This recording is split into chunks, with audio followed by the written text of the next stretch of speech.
The Marie Curie IX was yanked from its peaceful survey by 7 dark warships, tractor beams locking on like iron claws. Plasma cutters screamed through the airlock.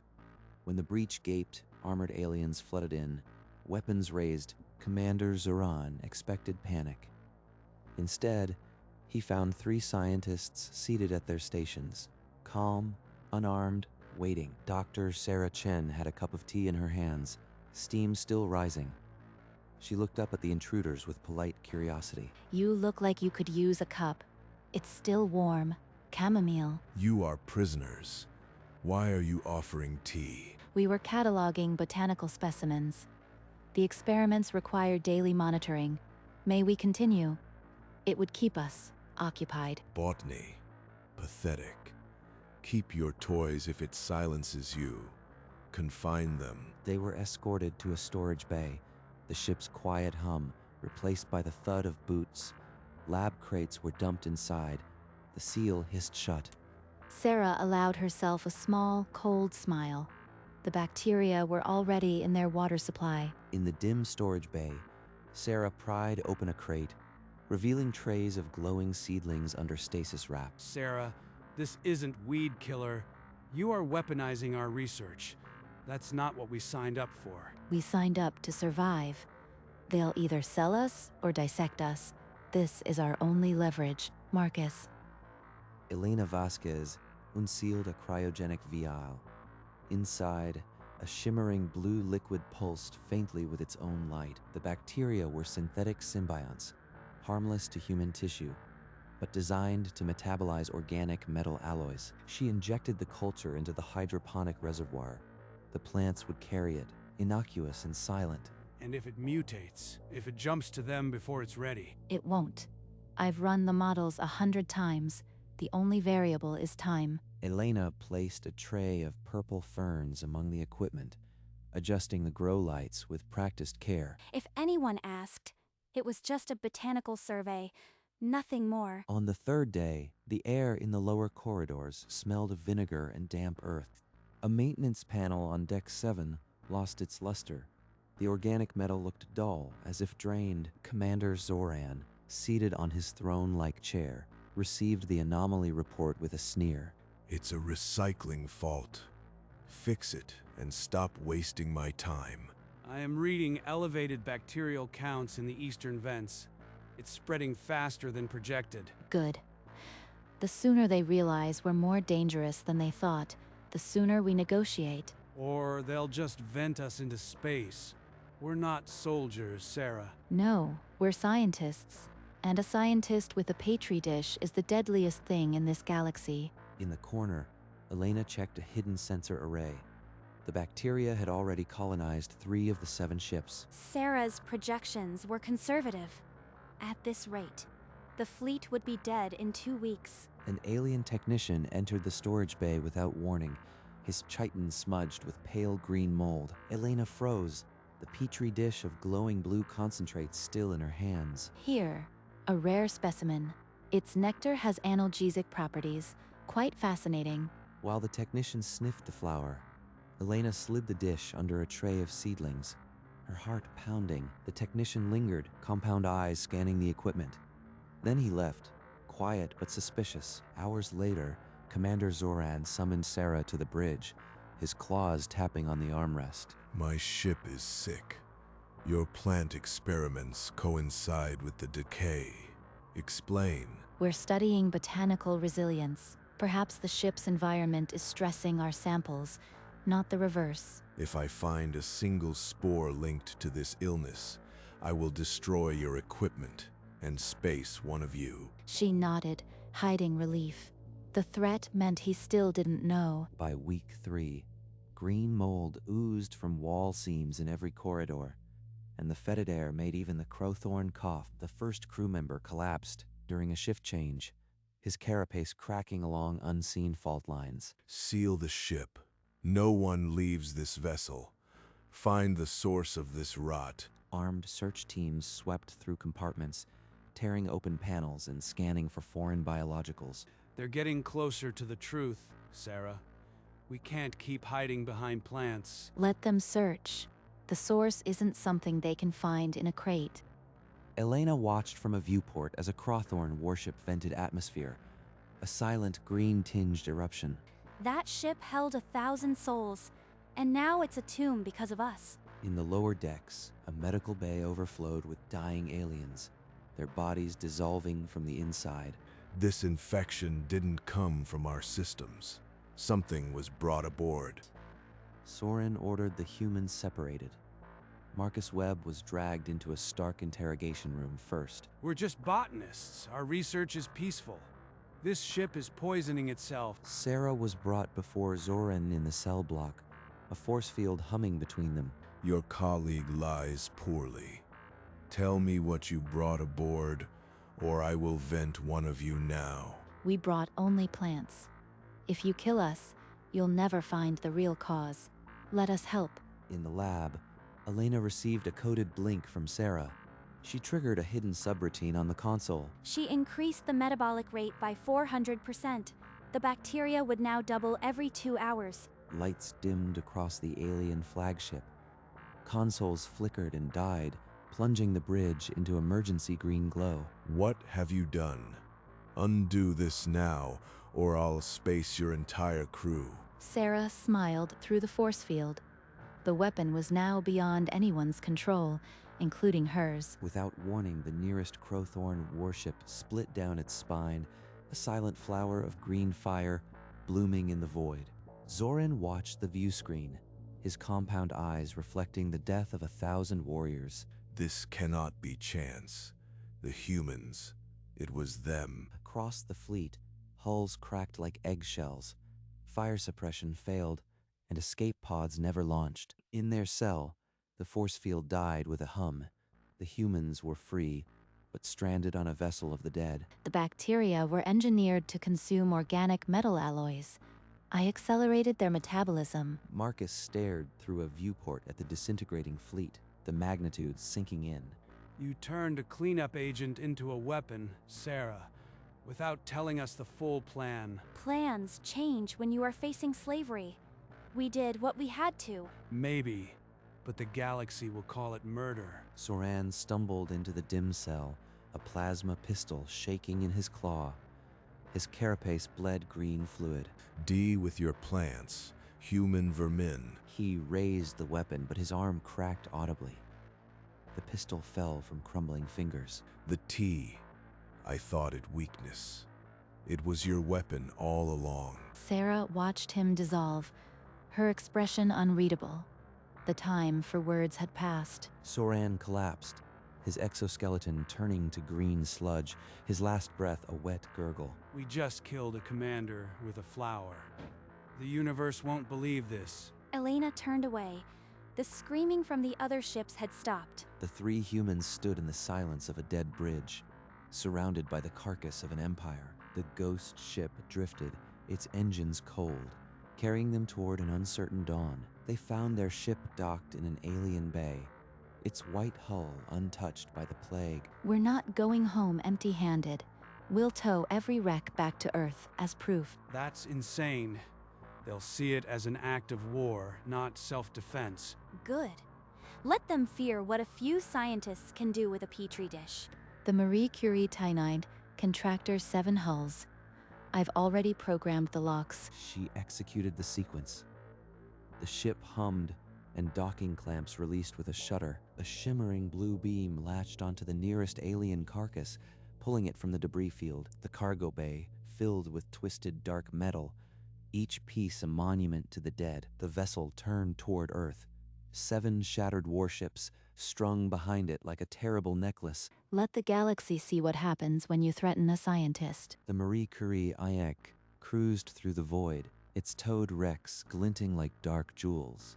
In her cabin, Sarah typed. She titled it Behavioral Analysis of Aggressive Species Under Controlled Captivity.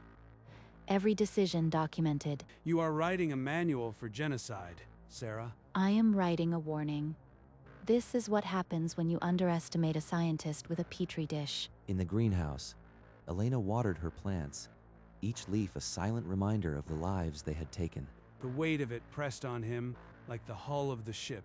Outside, The dead fleet creaked and groaned in the vacuum, a dirge for the fallen. We can't undo it, but we can make sure it never happens again. She saved the final line for the last page. The most dangerous human is the one who brings tea. The manuscript was complete, 400 pages of cold, clinical truth, sealed in a reinforced canister. Earth's long-range sensors screamed alerts.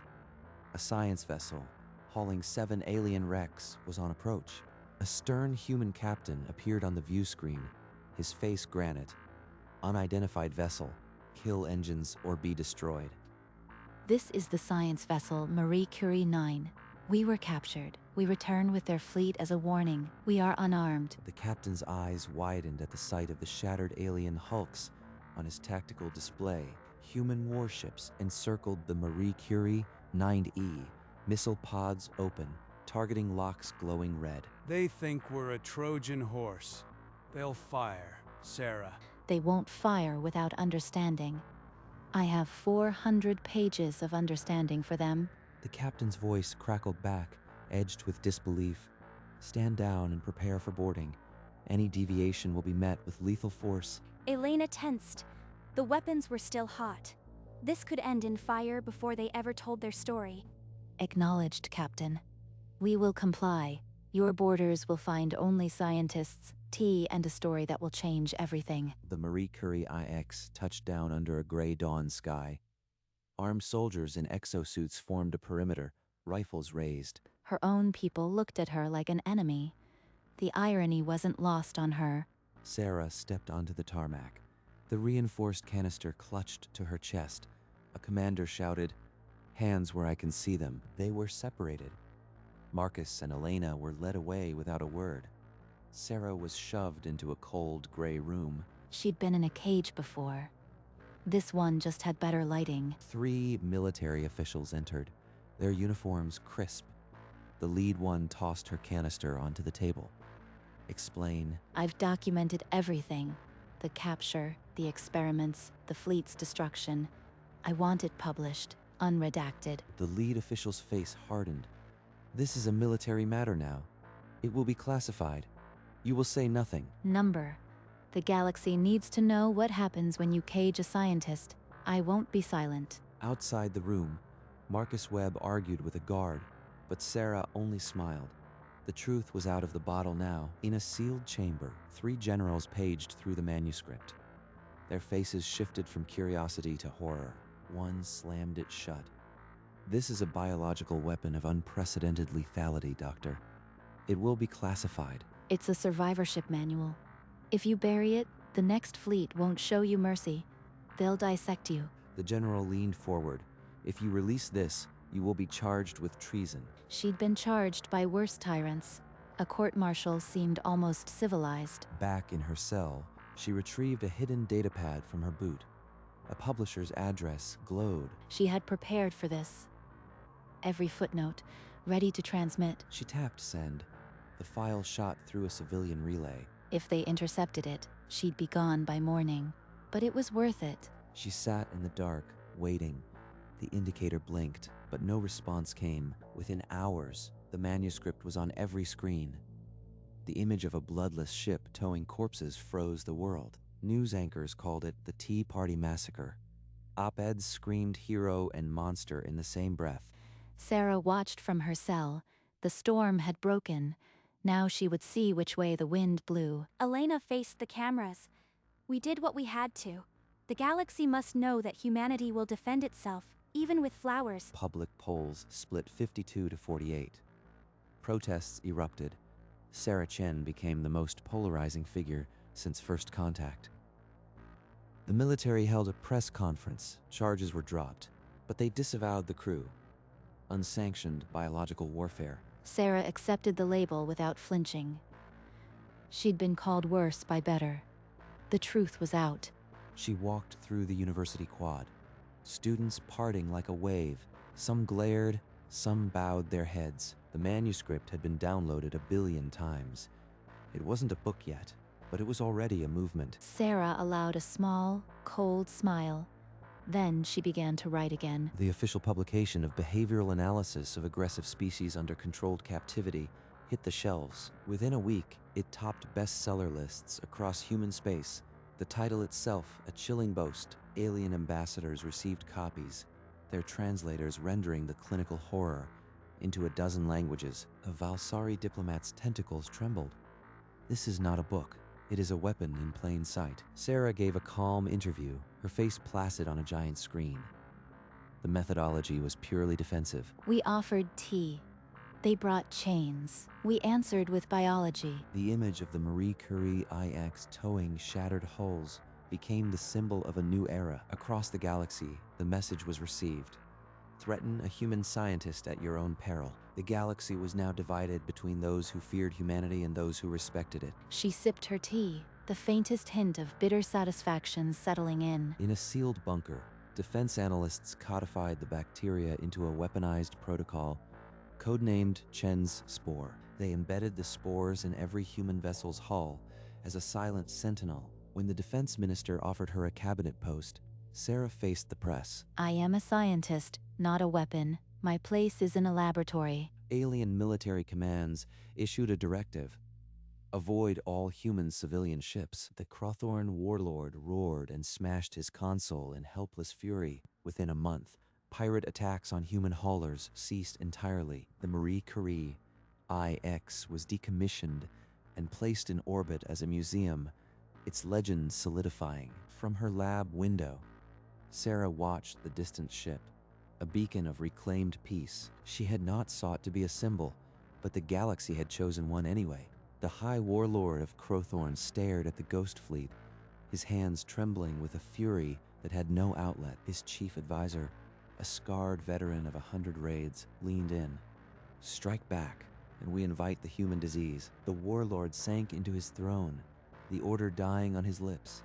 Fear tasted metallic, like blood. Across 1,000 star systems, the phrase passed from trader to trader. Beware the quiet ones. Trade routes recalibrated. Human freighters now sailed with an invisible escort. The legend of a single ship.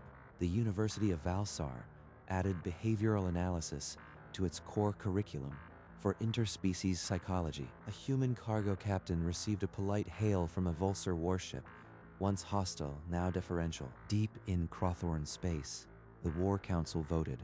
Not a single claw was raised for vengeance. Sarah read the diplomatic cipher in her moonlit lab. Safe passage, non-aggression, respect. Beware the quiet ones. Finally, the galaxy understood. A year later, the campus walk was the same. Sunlight dappled the path, but the students now parted like water around a stone. They didn't see a professor anymore. They saw the Tea Party massacre. She found solace in a small garden outside her office, where the plants were simple and ordinary. Just tomatoes and basil. No spores, no weapons, just food. A letter arrived, printed on real paper, the handwriting careful and alien. Dear Dr. Chen, your book made my world safer. I study it every day. Thank you for being a quiet storm. She tucked it into a drawer, among a dozen others. Some gifts were weightier than others. That evening, she stood before the galaxy map. Dozens of red warning markers now dotted human space. Peace had been bought with a whispered threat. The bill would come due someday, but not tonight. She turned off the map and left the lab.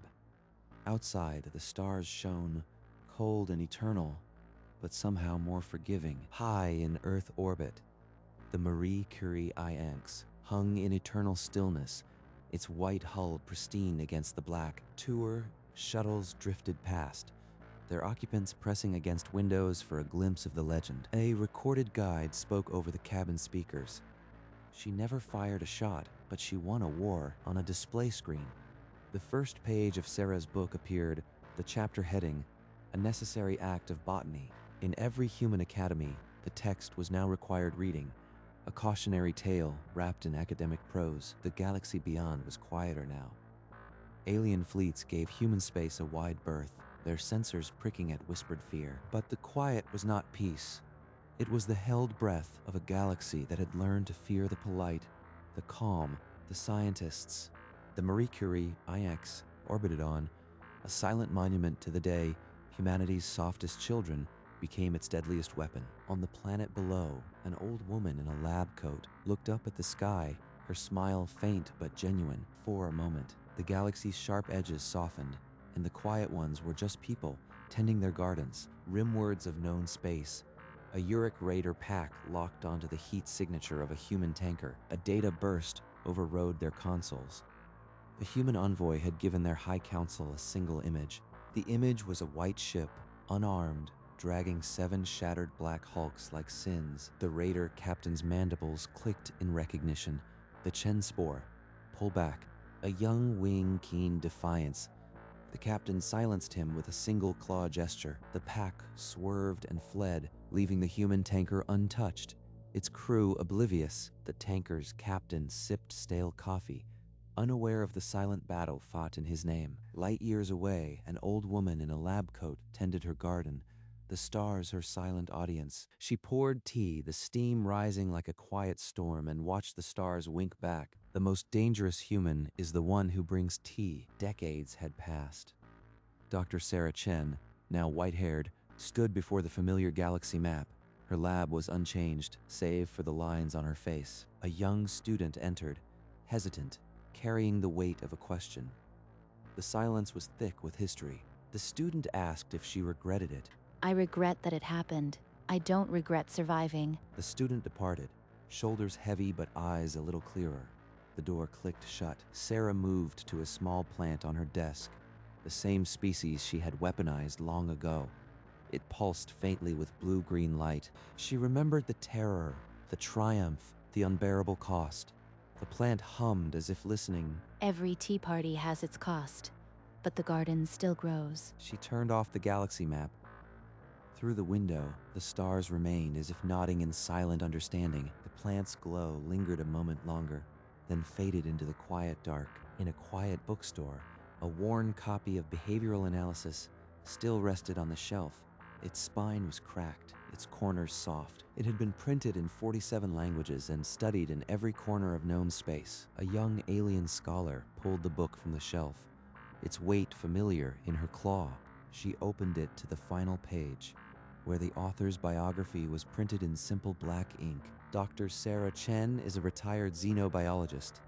She never sought conflict, but she ended a war. The scholar closed the book slowly, her mandibles clicking with reverence. Outside the window, the chitinous spires of her world framed a darkening sky, and light years away, a white ship orbited a blue planet, its legend as eternal as the stars. The screen faded to black, leaving only the whisper of a final truth, based on a true story. In a universe where the quiet ones bite back